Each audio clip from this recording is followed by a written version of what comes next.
There's an old saying: there are two things guaranteed in life. One being taxes, and two being death. Unless, of course, you've committed felony tax fraud or are immortal. And I suggest you don't pick up any calls from the IRS if you're doing tax evasion. But that's enough of tax help from me. I'm not an expert in that field. What I do want to talk about is death. Specifically, one time when I was taking a trip hiking in the Rockies of New Mexico in the summer of 2016. So, flashback effect. We're going back, young me. I was part of the scouting program.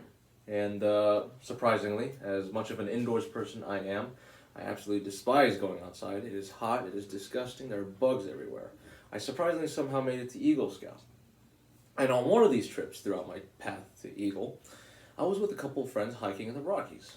And on one particular day, this leg was 10 miles straight up out of a canyon, straight down to a river, and right back up to a mesa that we will be camping out for the day.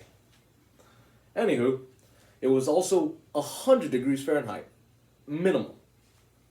And keep in mind, it's the Rockies, we're out in the Midwest, or not, excuse me, the West.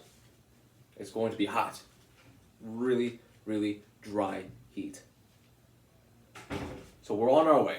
We wake up early in the morning, pack our bags, and we're walking. We're walking straight up. We're going back and forth on these switchbacks of a canyon. And we get to the top, we see the river down there. Hey, perfect. Sun's starting to come up. Sun isn't high exactly yet, but it's starting to get there, and we're all really starting to feel the heat. We hike down, get to the river, take our 4 water bottles, these giant Nalgene's that are like 2 liters apiece, and then we refill it with the water from the river. All right, let's go back. We gotta get back on the trail to the mesa.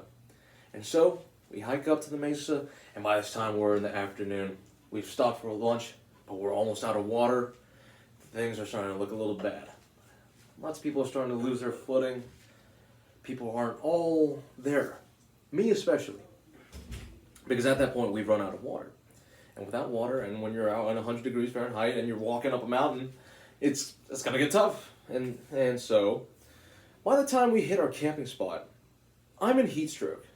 And what they do to try to save me is to pour water all over me. And that sent me flying from the other end of the spectrum from being super hot to really cold. So I'm pretty hot, but I think I'm a really cool guy. But anyhow, they pour water on me, and I'm now in hypothermia. I am shivering in 100 degrees weather, which is absurd. And that temperature change was so drastic, I am also in shock. We called camp staff, they stabilized me, and we're all set. And it was rather calm. I was dying. Let's be real. I was dying. But it was rather calming. And with all the chaos of people running around trying to save me from going from being too hot to too cold, it should have been nuts. But just sitting there and embracing the storm.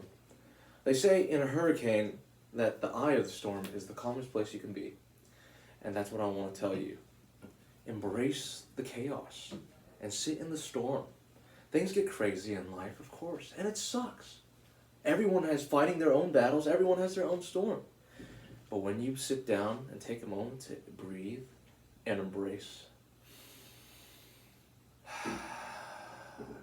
everything is so crazy around me, but I know it'll pass. Embrace the storm.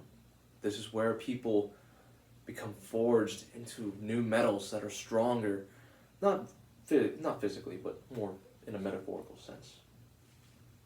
That's my call to action, especially as college students. We're all living a crazy, hectic life, and sometimes it all gets to the head, it all gets to the mind. But we just need to sit down sometimes and say, I'm in the eye of the storm, and nothing can touch me. Embrace the storm.